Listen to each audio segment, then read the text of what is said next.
What's up, guys? I'm back at it again with another car review. This video today is going to be of this filthy 2005 Ford Explorer Sport Trac. And this is going to be my usual tour and test drive video. So those of you who love Ford Explorer Sport Tracs, get excited. Starting things off as per usual with the exterior. We got the usual Ford Explorer front end. Headlights are not in terrible shape, not in great shape. It's got fog light covers on it, and it's really filthy. Got amber turn signals up front. Usual, more filth. These wheels aren't supposed to be brown, but they're brown. Does have new tires on it. Got a nice antenna. Got some faded mirror caps. Does have running boards, which is nice. And then it continues being a Ford Explorer until you get to the back, where you have a bed, which I'm not sure the length of. It's probably a 5.5 foot bed. And it's got a bed liner. More dirty wheel. It's got a little single exhaust. It's presented. It's got a faded gray plastic bumper, a bit of an ouchie here, and a tailgate that's really filthy. No amber turn signals back here though. Freaking Ford. Tailgate handle. I'll show you the bed in just a minute. A little bit of an ouchie right here. More filth. Fuel door. There is no place to set the fuel cap. Does have these bed hooks on it, bed tie downs, which is nice. Running board on this side. Same faded black plastic mirror cover. And another brown wheel that's not supposed to be brown. And it also does have this pinstripe. It's going all the way down to the bed. Overall, it looks like a Ford Explorer with a truck bed on it. Speaking of that truck bed, do have a bumper mounted hitch receiver right there. You open the truck bed. It's got a full bed liner. It's got tie downs all over the place for stuff. It's got a power outlet here for stuff. I have no idea what the payload capacity is. I'll look it up and put it in the description. There's a roof that has some rust on it. It does have roof rails.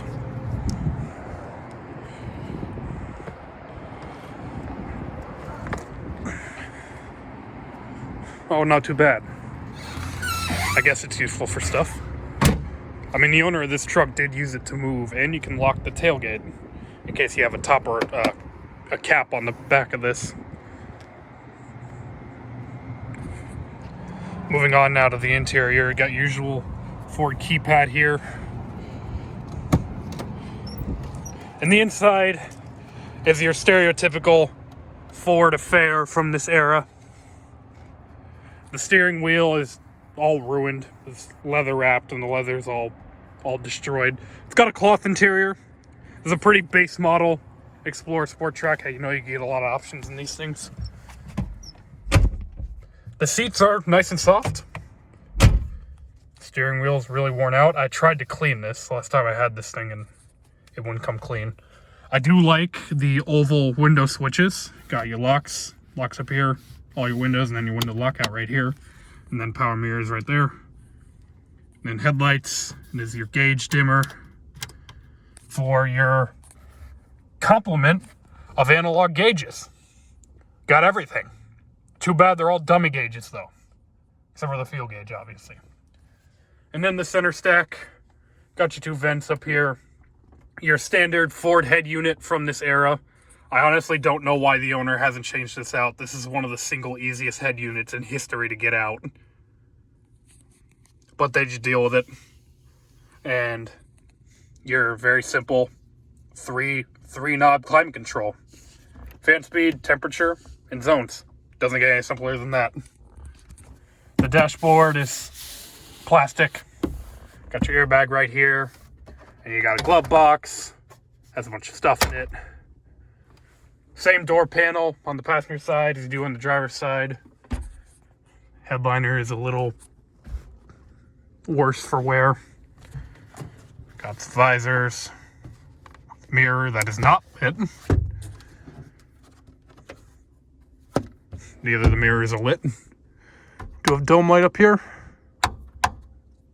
It's nice because you don't have a dome light up here. And it doesn't look like you have, nope, you don't have your reading lights on the rearview mirror here. Moving down the center console, you got this storage cubby in here, which is handy for stuff. Got cup holders that are gross. Got an armrest. It's broken. It's full of stuff. And you got a back seat, which I'll move on to in just a second. And the owner has a trash bag hanging off the cup holder here.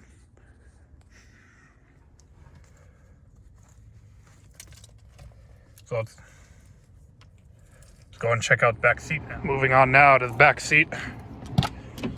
Got the same cloth interior back here, same door panel, same oval window switch. This door lock sticks up. The back two door locks stick up much further than the front two door locks, which is entertaining.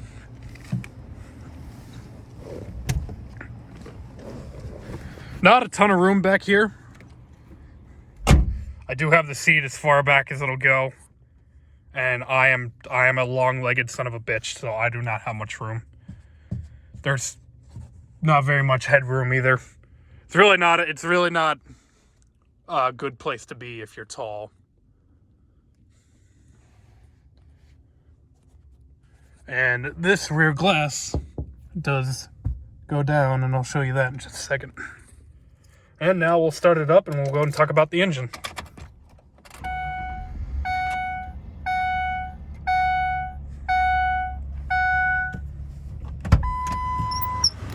That's your typical Ford dinger. The hood, this is the parking brake, all the way over here where you expect the hood to be. And then this is the hood, way over here. I mean, when I was changing the oil on that thing, I made the mistake of taking off the parking brake while I had it on ramps because I thought it was the hood.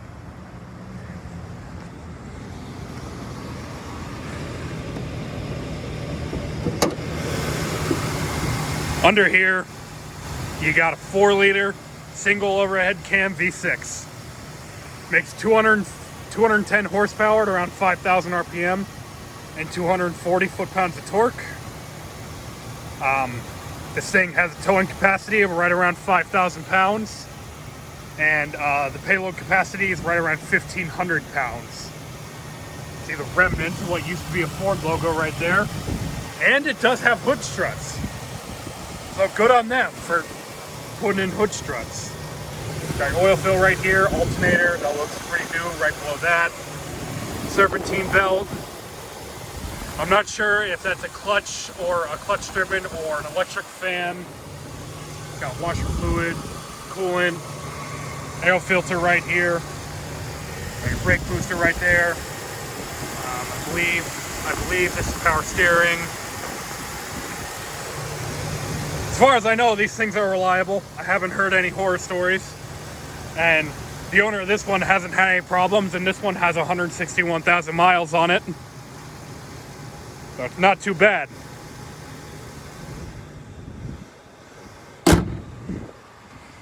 Now all there is left to do is to drive this thing. Alrighty, we are driving the Ford Explorer Sport Trac. This is not my first time driving this. I've driven this thing a bunch. And as something to drive, it's not very good. The one word I would use to describe the way this thing drives is lethargic. Everything about it feels heavy.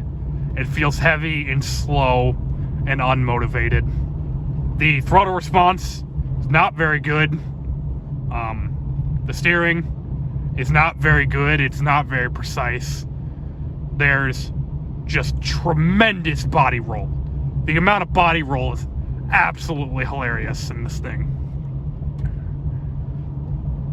It does ride well, and the seats are really comfortable. It is a nice vehicle to ride in. If you don't care about driving, this would be fine. And, you know, it's reasonably quiet in here, and it's really not that horrible, especially if you don't care about how a car drives.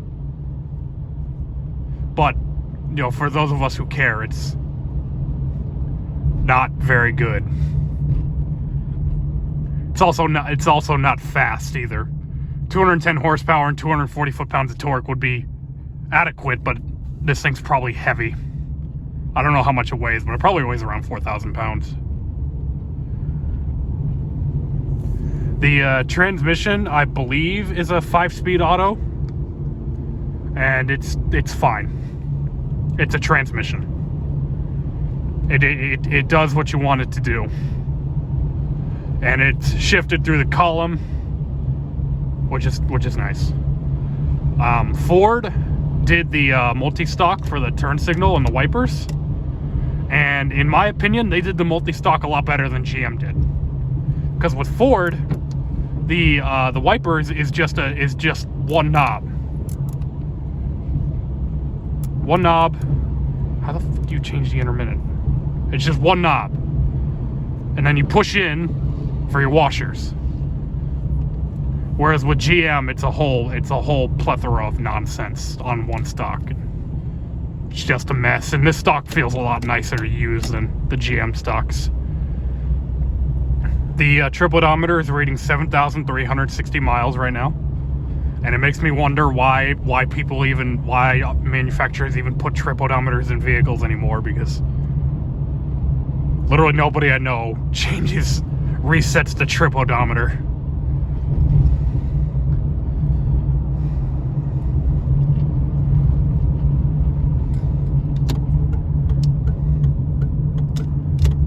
All right, Merritt Road. This is a tight, turny road and a vehicle that's not designed for it. Let's go. The engine power is adequate. It's fine. It's certainly not fast, and the throttle response is garbage, but it's fine.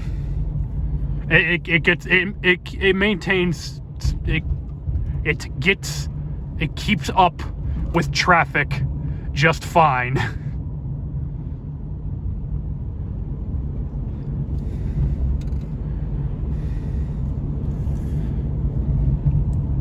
This is a nice, tight. This road is really fun in a fun car. Oh jeez. Oh, body roll.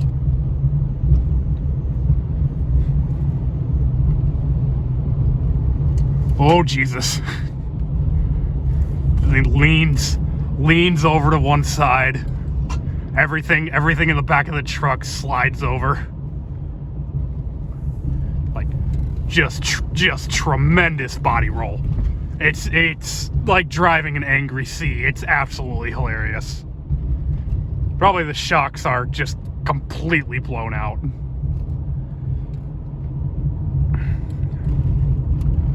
So, do I like this thing? Well, I don't dislike it. You guys know me. You know I don't hate anything. These buttons on the steering wheel are also destroyed, which I forgot to mention.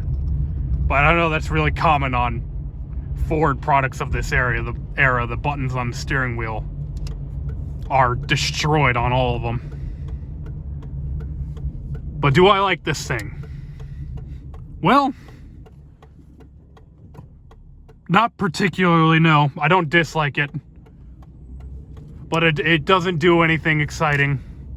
It doesn't do anything that I particularly care about. What's that on? Door's still open. The dome light's on, I don't know why.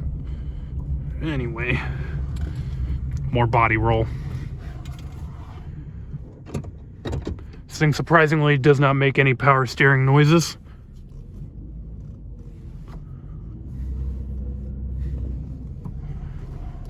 I do like the white gauges. The white on black gauges. As a vehicle, this thing is fine. But it doesn't do anything for me. It doesn't excite me in any way. I mean, yeah, I get it's a sort of a pickup truck, which I guess is cool. But the bed's not that useful because it's probably only like 4.5 or 5.5 feet. And beyond having that, what is it good for? The owner of this thing is one of my managers at the pizza place, and she got it as a hand-me-down, and she doesn't really give a crap about it either. And when she's done with it, it's gonna go to her next sibling, and they're probably also not gonna really give a crap about it. These motors, I know they're reasonably reliable. I know they get kind of timing chainy if you don't maintain them. But so far this one seems to be okay.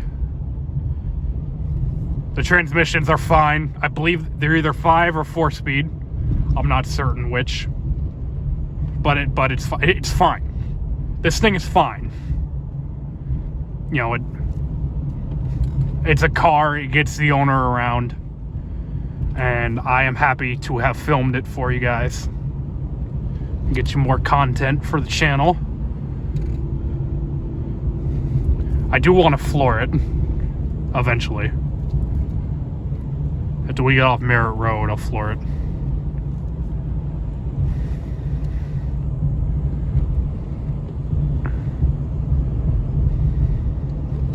Surprisingly, it's not that frightening on this turny road here. I was expecting it to be worse. There is a lot of body roll, but it's reasonably controlled.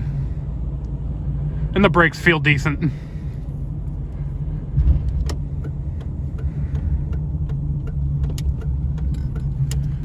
Alright, we're about to be pulling a hill here, and we can test the power.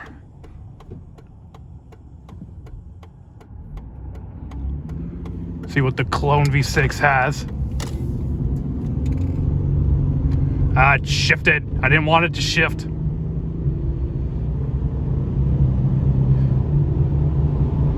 It's not that bad. It's really not that bad. Made a lot of angry V6 noises, but I got the job done. And with that, it's gonna do it for this video. Thank you guys for tuning in on this video of this 2005 Ford Explorer Sport Trac. I'll see you guys in the next one. If you like what you saw here, please subscribe. My goal is to have 1,000 subscribers by the end of 2022. Thanks again for watching. See you in the next one. Take care.